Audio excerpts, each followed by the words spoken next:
honestly, I should have just stayed home on Thanksgiving. Honestly. Because absolutely nothing that has happened since that day has been in any way remotely worth even the best possible case scenario for the best way that things could have gone on that day. Sitting in a room with people going like, and eating shitty food is not that great.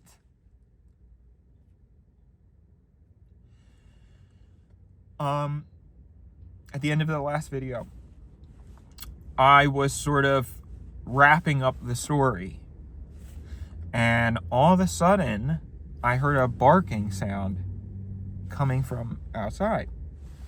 So I look and I see Rexy is right over there, and he's going like rah, rah, rah, rah, hassling some small dog and some lady who's like, ow! So immediately, you saw I jumped right out of the car and I run over and I start saying, Rexy, come here, boy. And the lady's like, help me.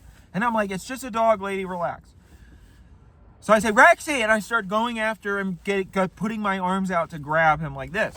As soon as he sees me, he charges off in the other direction down the street.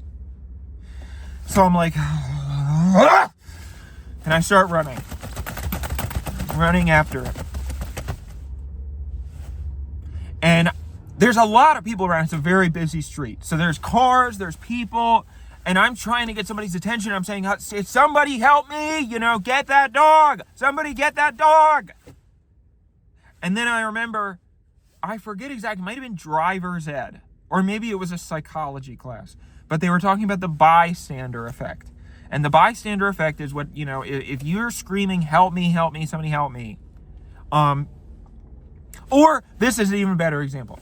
Say you're driving down the highway and you see a car that has crashed into a tree and the guy is slumped over like this. Ow. That actually hurt my head. And the guy slumped over like this. And you drive by, his head is gushing blood. So you think, oh my gosh, well, surely somebody's already called 911, right? And you just keep going and forget about it. But that's what every single person thinks. Every single person is going to see that random guy slumped over in the car with his bleeding head. And they're going to think, well, I'm sure surely with all these people around, hundreds of people driving past this car and this dead guy, so one of those people called an ambulance, right? So nobody does. And the guy sits there and he bleeds out. Because everybody else thinks that someone else is going to take care of it.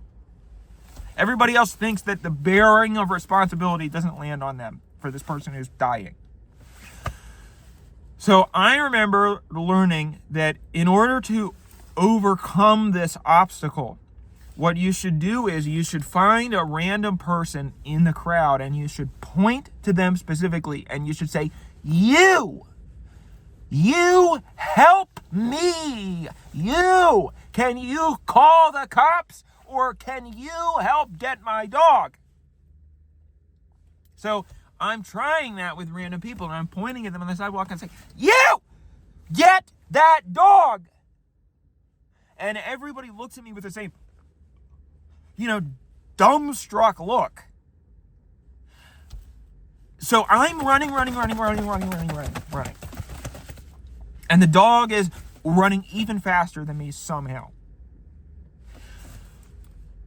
Finally, he gets to a street that is notorious for having what we call tent cities, which is basically a homeless, junkie, crackhead campsite where they all congregate and swap heroin needles and fuck each other and give each other AIDS. So I am like, no! Rexy, stop! one of the crackhead junkies gets out of their tent and is sort of stumbling over, gets in front of the dog and goes, "Wah!" And I say, "Get the fuck away from my dog!" And I pull out my phone and I start calling the cops. And I say, "Excuse me, police, there's a homeless person attacking my dog." And the homeless guy has grabbed the dog. And he's walking straight for me. I assume about to stab me or something. So I take out my pepper spray. I have a pepper spray on my keychain. I unholster it. And it shoots pretty far. So I go right in the homeless guy's eyeballs, straight down. And he goes, "Ow!" And that works. So he drops Rexy. And I pick up Rexy. I have my big coat on, so I take my big coat off and I put the coat over him like this, like a dome, and I wrap him in the coat. So I feel him under the coat going, but I'm just trying to get out of the situation. So I realize that I have now run about a half mile away from my car, and I have to carry this giant whirling dervish back to my vehicle. So I'm walking all the way up, and it's uphill, of course. So by the time I get back to my car, I'm exhausted. I put Rexy in the back seat, and I start my car, drive to my aunt's house, which thankfully isn't very far away. And nobody's home. So I know where they keep their spare key. So I go find the spare key and I unlock the door, open the door, take the coat with Rexy in it, and I just throw them in. And then I shut the door real quick and lock it again. So I say, problem solved. And I get my phone out and I text my aunt and I say, "Hey, Rexy's back. I just put him in your house." And I get in my car and I sort of decompress because this has been a very stressful, series of hours for me. So I think, oh my gosh, well, maybe I can go home and maybe get some work done now. Yeah. So I'm thinking this is all over. I drive to my house, and right outside of the door, I see these two people in suits. So I get out of the car, and one of them has a bag. So I don't know who these people are. I'm thinking that it's some, because I have a lot of fans, and people a lot of times have difficulty understanding boundaries. They have difficulty understanding that I'm a real person, and so I don't have a relationship with you. And so I don't want to ever see you in real life. Got it? Our relationship ends with the screen. Got it? So that's what I'm saying to these people. I'm saying, get the fuck away from my house. I don't know you. Leave me alone. And they're saying, "Are you Dan Henschel? Are you Dan Henschel?" And I'm like, it's none of your business. And they say, is your name Dan? Is your name Dan Henschel? And I say, you know damn well my name's Dan Henschel. So they say, okay. And they hand me an envelope. And they say, "Thank you very much. Have a nice day." And they leave immediately. So I don't know what this is in this envelope. I'm starting to think it's anthrax, or this is some kind of, domestic terrorist attack, or some targeted attack against me by a crazy person. So immediately I drop the envelope and I just go inside, because that's not my problem. I start doing some work. And my phone goes off. I open it. It's been several hours since I dropped Rexy off. And it's a text from my aunt. And it says, Question mark? And I say, what's this? I don't say this, but I'm thinking in my head, I don't understand what's difficult to understand about this. And this is proof that, honestly, you should start thinking about maybe transitioning to an assisted living facility, because this is one of the latest of many times that you can't understand simple information in a simple and organized structure. So I text back and I say, I copy and paste my text that I sent before, verbatim, and send it again. And then I text my cousin and I say, I really think that we should start thinking about Aunt Trish, going to assisted living. Put my phone down and I look out my window and I see my landlord moseying about outside. And he reaches down and he picks the envelope up. And so I open the door and I say, put that down! That has anthrax in it!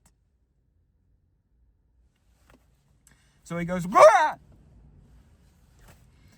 And I walk down the stairs and I say, some crazed lunatic gave me that. I don't know what's in it. I don't know what could it could be a bomb. I don't know. So he says, okay, well, let's call the police. And I said, no! I do not want the police coming to my house.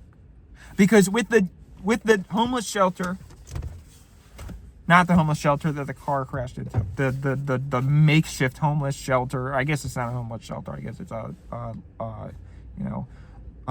campsite for degenerates.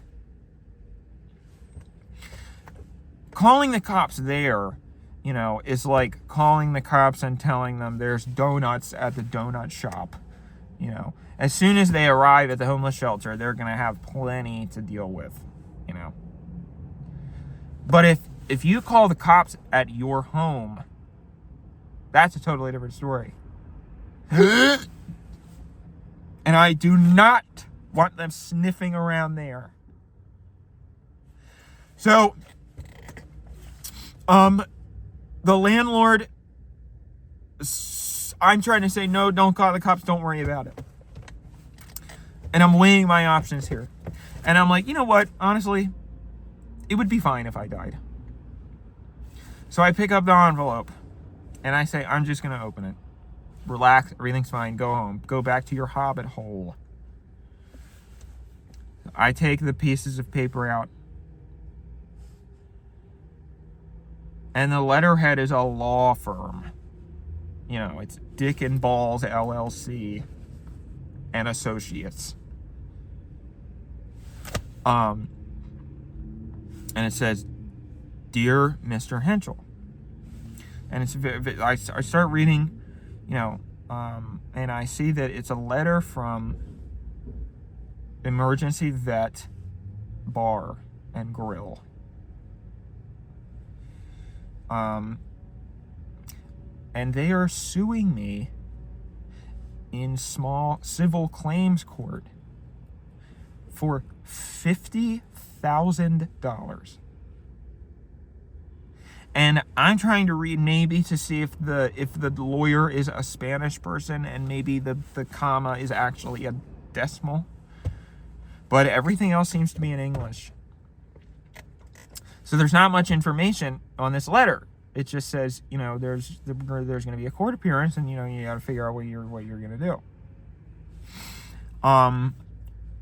So I call my lawyer and I say, I just got this letter in the mail that says that Emergency Vet Bar and Grill is suing me for $50,000. And he says, well, the first thing that you should do is go over there and try to get some more information. So I was like, I don't want to go back over there. That's the last thing that I want to do today.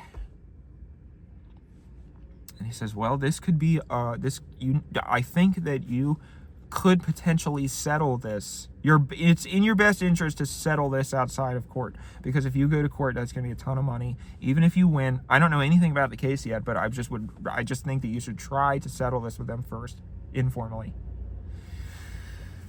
So it's like, this is just what to me always just feels like a waste of energy.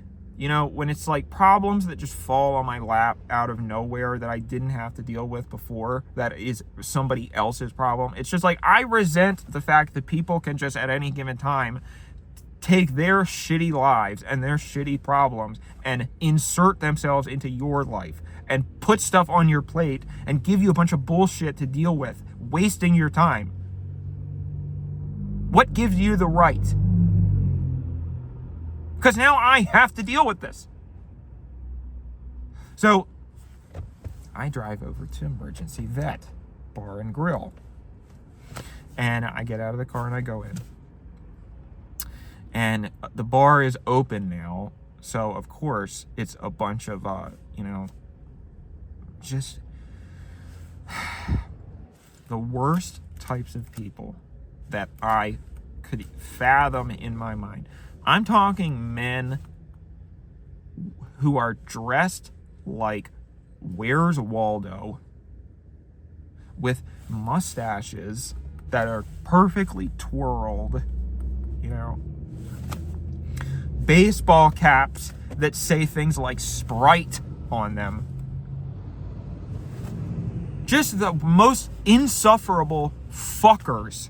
And you can tell, I know that all of these people have a golden pothos at home. And it just makes me sick. So I see the big Lebowski, who's the guy that I had the misfortune of dealing with previously, sitting behind the bar, and his hand is all wrapped up in gauze. And he's like, hey, dude.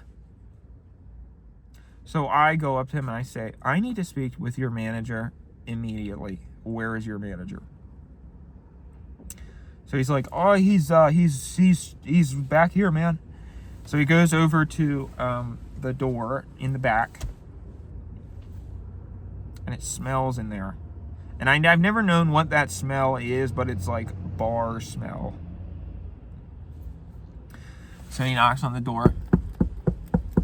And he's like, hey, Red!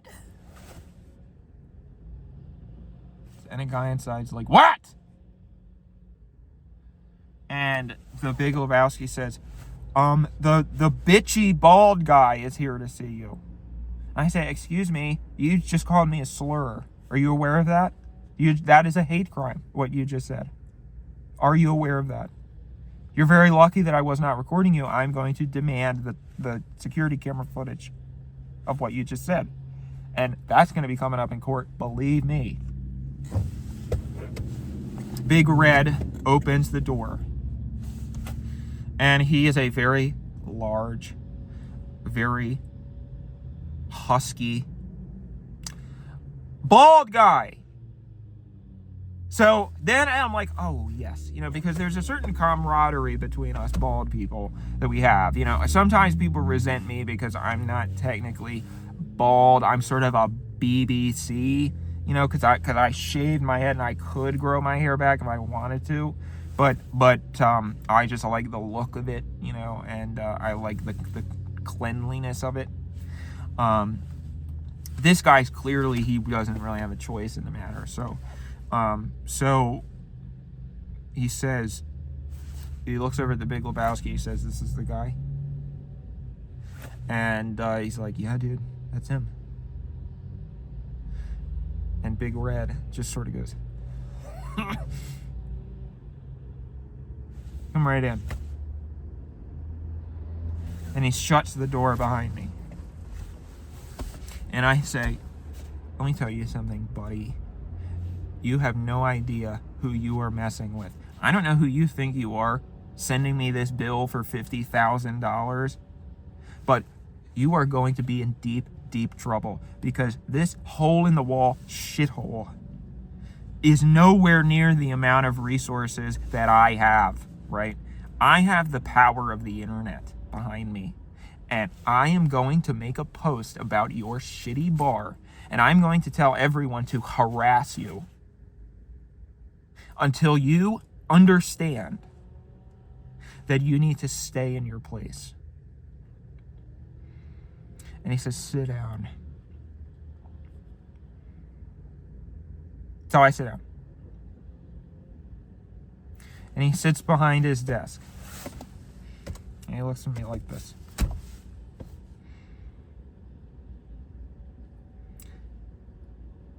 And he says, you know, you caused a significant amount of problems for us the other day.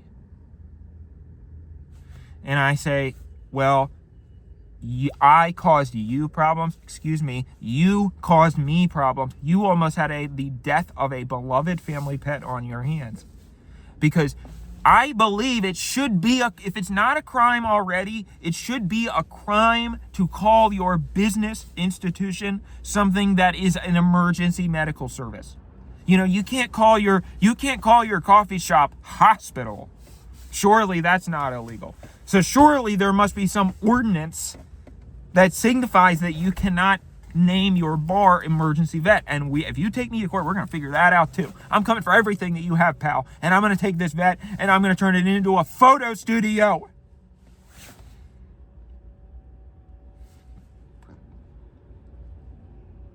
And he says, I'm going to explain something to you. Okay? You came into our business establishment, you broke in, breaking and entering. And I said, excuse me, no, I did not. The Big Lebowski let me in. He opened the door. And Big Red says, well, he says that you shoved him out of the way. And I said, yes, I did. It was an emergency. I was carrying a 80-pound dog who was having a seizure.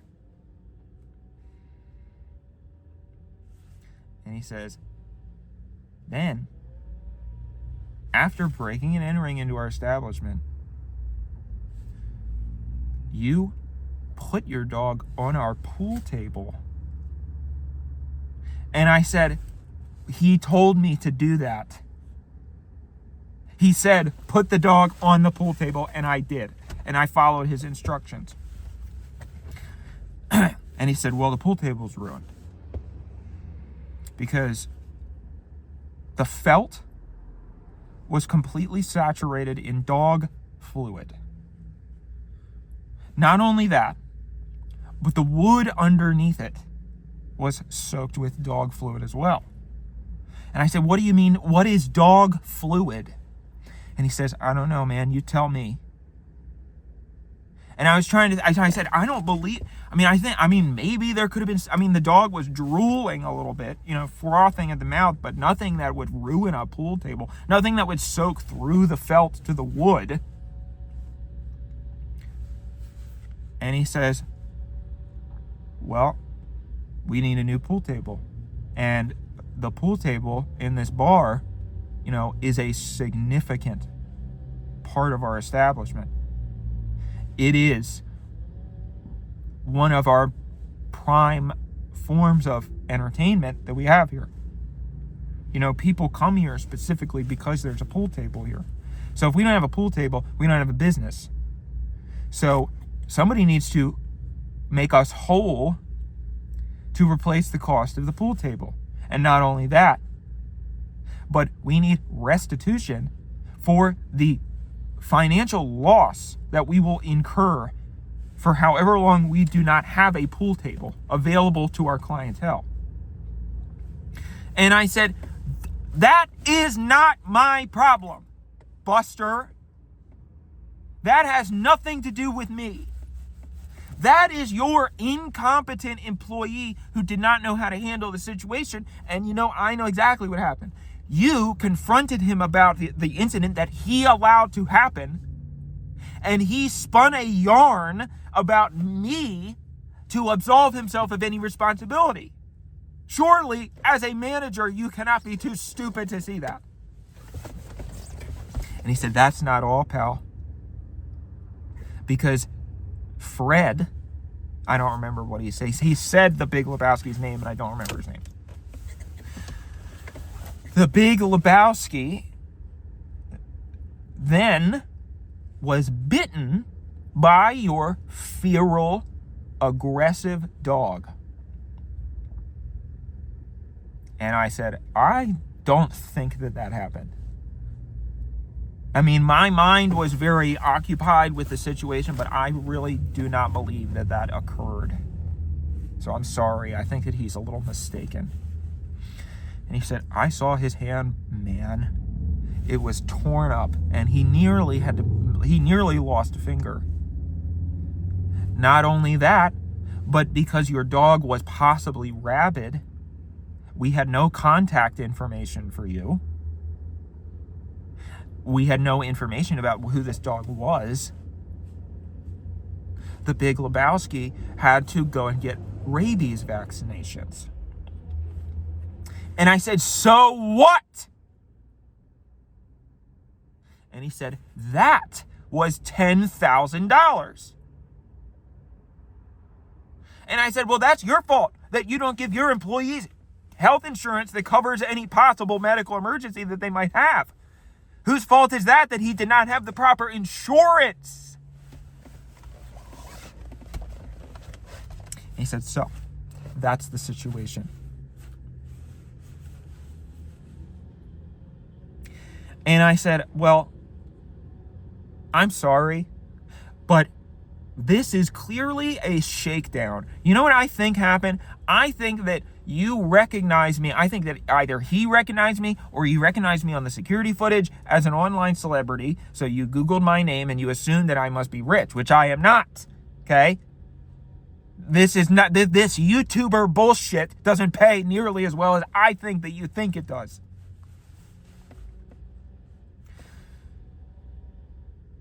And he said, oh, really? And I said, yes. So we are going to have to find another way to figure out this situation. And he says, all right, bet. So I say, you know what? Here's what I'll do. I will give you $100.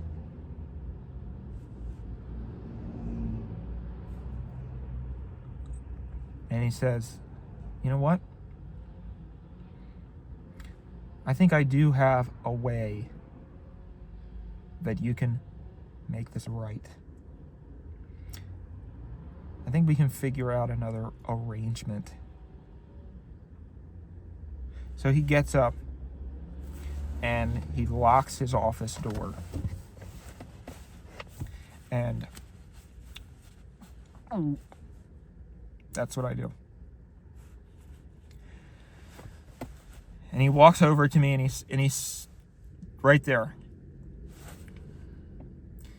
And he says, you want to know why they call me Big Red? And I'm like, honestly, no, not really.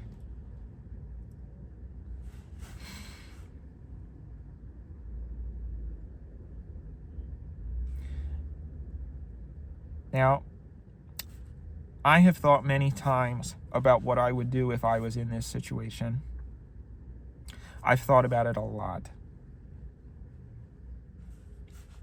So, I have a plan. Big Red starts to zip. So I lean back like this. And I start going, ah! Ah! Ah! Ah! And Big Red starts going like, what the fuck are you doing? And I'm like, ow, ow, ow! And he says, shut up! Shut your fucking mouth! And I keep going. Loud as can be. And he grabs me by the coat. And he opens the door and he throws me out of his office. And he goes, "Get the fuck out of here, gay boy!" And he tries to make his voice go down really low like that, very masculine. Of course. So I, dust off my shoulders and I say, That's what I thought, Big Red. And the Big Lebowski is behind the bar back, making quite a lot of drinks with his supposedly mangled hand. And he's like, "See you later, bro." And I'm like, "Fuck you."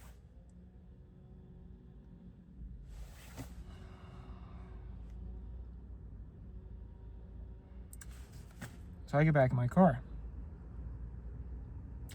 And I check my phone. Because I'm about to call my lawyer and tell him every single thing that happened. And I see that I have a message from Aunt Trish.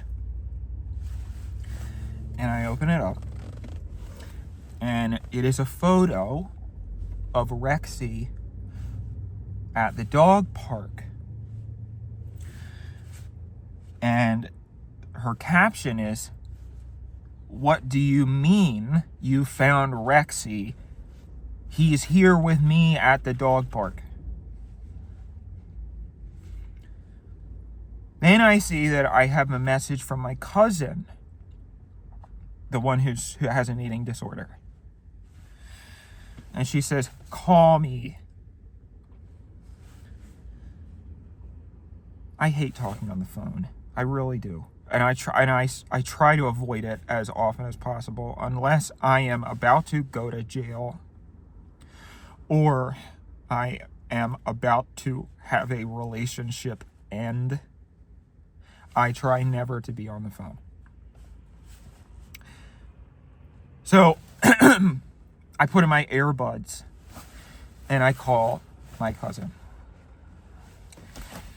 And I say, "What is it?" And she says, Aunt Trish is in the hospital. And I say, "What now? What now?"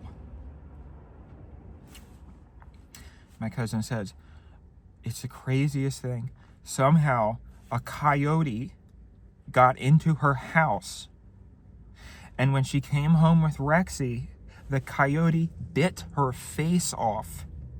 Attacked both of them. Rexy's gone again."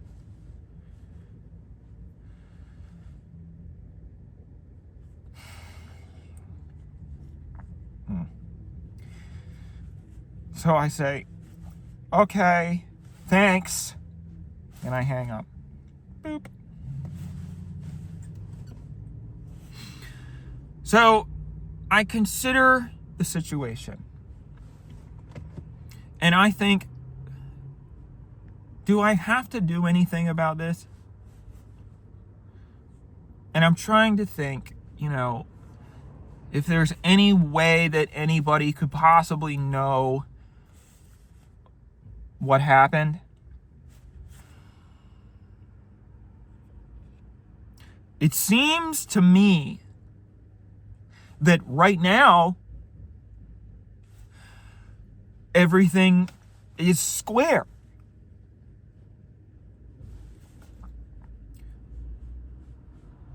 The only thing is that I go back into my phone and I try to read the text that I sent initially to Aunt Trish.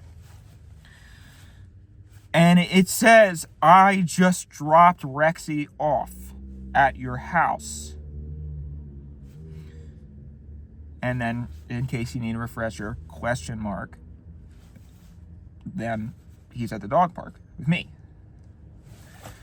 So then I think, shit. So I call back my cousin and I say, so do you know how the coyote got into her house? And she says, "No, we don't have any information because she's unable to speak at the moment." And I say, well, is she, responsive?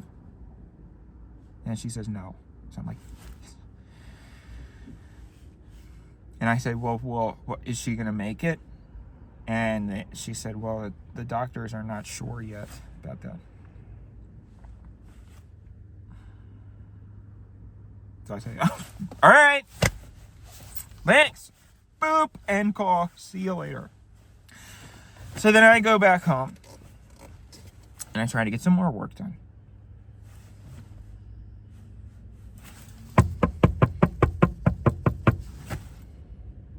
Knock at the door. That's never good.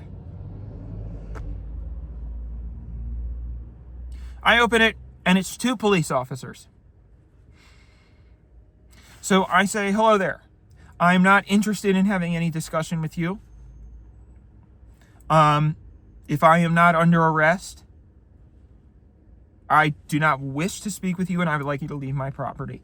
If I am under arrest, then you may speak to my lawyer only. And they say, can we just ask you a couple of questions about what happened at Emergency Vet earlier, the bar?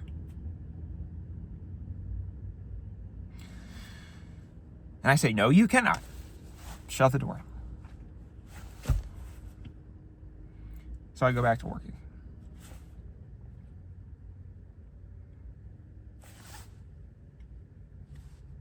Cousin calls me again. And she says, great news! Aunt Trish made it out of emergency surgery. And she's going to be okay. She's not doing very well right now, but it's looking good. So I'm like, fuck.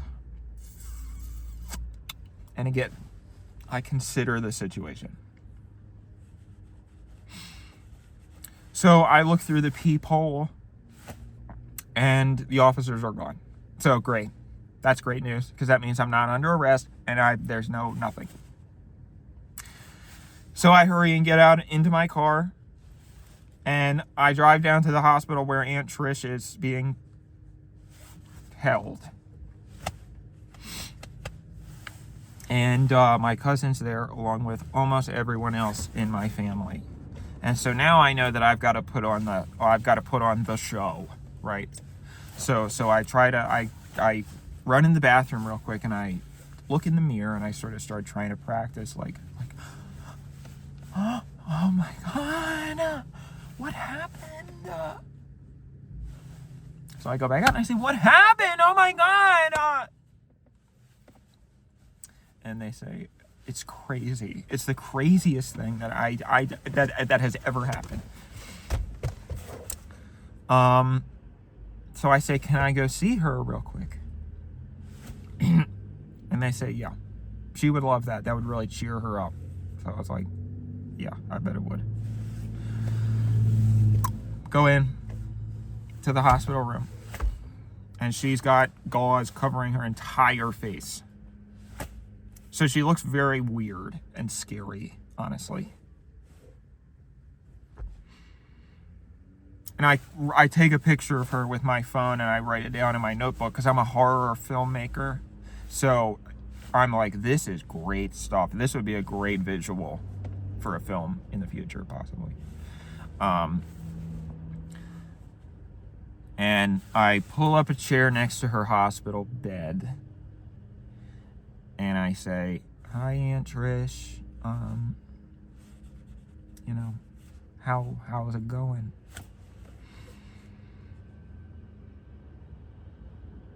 And she sort of goes like,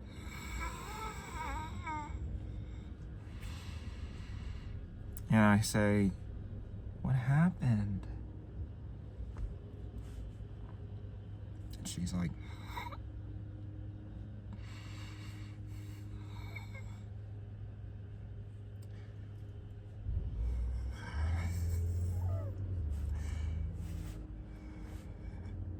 fuck you.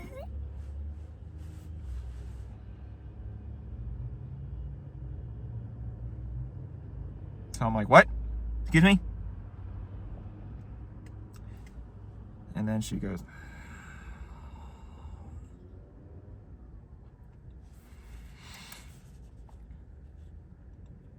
so, I'm not sure exactly what that means, but I know that I have to take some preliminary action. So, her purse is hanging on that hospital bullshit rack. So I rifle around through it until I can find her phone. And I try to open it. And it needs a Face ID. So I try to sort of get the phone, around her face. But obviously it's not working because she has the gauze.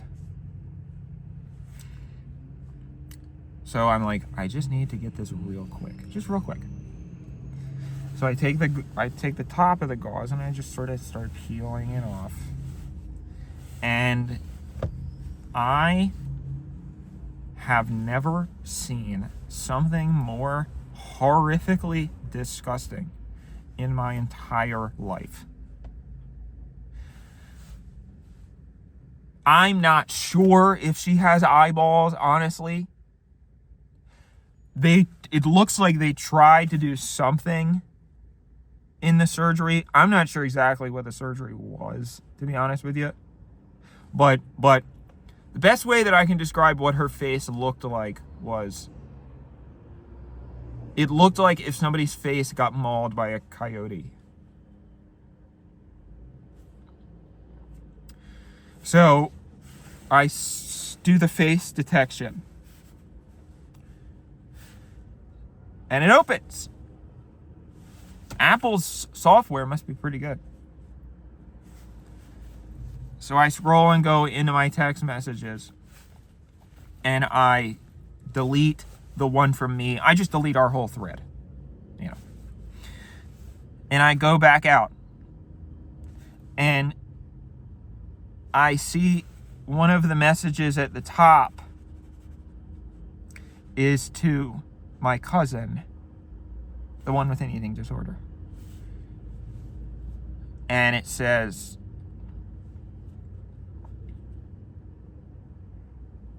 Dan did it.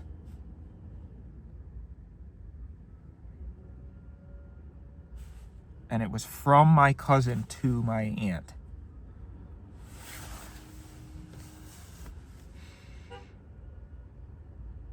And I try to scroll back up to see if there's any context, but there's nothing. So I go into her outmade calls, or whatever it is, outgoing calls, incoming calls, whatever. And I see that she had a phone conversation with my cousin about an hour after I texted her about that I had dropped off the coyote at her house. Before she came home and was mauled. So I'm like, what did they say on this conversation? So I go back out to the lobby of the hospital and I pull aside my cousin and I say, I need to talk to you, sister. 2025, a short film by Dan Henschel, available now on YouTube.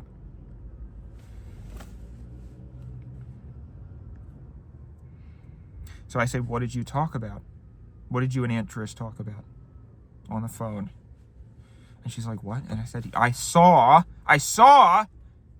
that you two had a phone conversation, and I saw that you sent a text message to her that said Dan did it. So what were you talking about? And she said, Dan, we weren't talking about anything. And I said, bullshit! You have always been a treacherous little snake.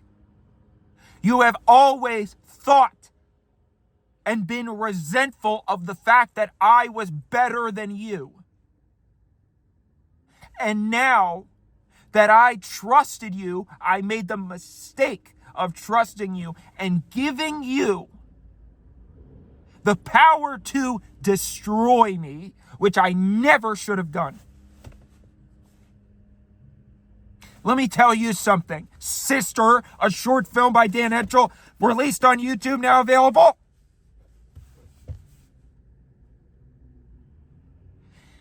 If it wasn't for you, none of this would have happened. You are the reason why Aunt Trish looks like a chicken leg. You are the reason why I poisoned my whole family. You are the reason why I accidentally grabbed a coyote. Hi, thanks. Yeah. Thanks for watching.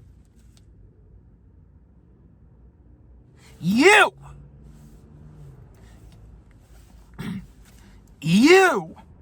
are the reason why I put a coyote in the car thinking that it was Rexy, and I dropped it off at my Aunt Trish's house,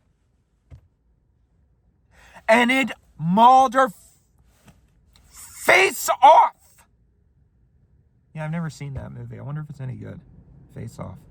Nicolas Cage. With John Travolta, right? It's so fascinating how Nicolas Cage was such a sort of avant-garde actor, honestly, an impressionistic actor, and he somehow managed to become. There was a period in the 90s where somehow he managed to become a leading man. Isn't that crazy? Anyway. Oh, I have seen Face Off. Yes, because there's the scene at the beginning where he's the church guy and he grabs the girl's ass in the choir and he goes like, ah! Yes. Okay. I love that guy. I love Nicolas Cage. Okay, there's a homeless man. Yeah. Well, he doesn't know that he's on camera, so if he tries anything, that's his problem. Where was I?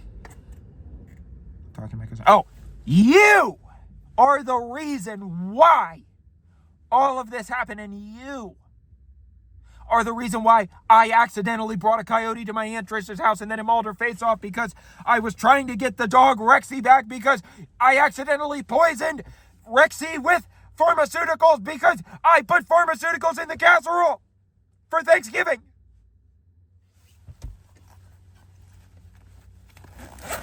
And she said, "You are the one who brought the coyote to Aunt Trish's house?"